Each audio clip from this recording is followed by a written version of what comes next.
Եվ ուզում եմ ձեզ հետ կիսվել այն պրոցեսների մասին, որ այսօր տեղի են ունենում Հայաստանում եւ պիտի շարունակվեն։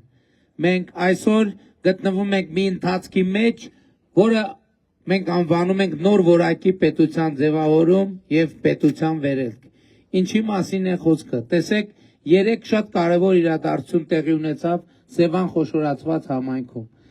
Գագարին բնակավայրում բացվեց արհեստական բանականության առաջին գործարանը,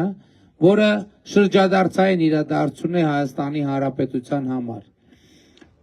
Այս ամիս նաև Հրազդանում կբացվի երկրորդ արհեստական բանականության գործարանը։ Այդ գործարանը ոչ միայն ինքը իրենով է կարևոր, այլև ինքը իր հետևից բերելու եւ բացելու է նոր աշխատատեղեր բարձր որակավորման մասնագետների եւ իր հետ բերելու է ներդրումային եւ ֆինանսական մեծ հոսքեր։ Այս է պատճառը, որ մենք Հայաստանում կրթությունը հայտարարել ենք ռազմավարությունների ռազմավարություն։ Հայաստանի տնտեսությունը վերափոխում է ապրում եւ բարձր որակավորման մասնագետների պահանջարկը գնալով մեծանալու է։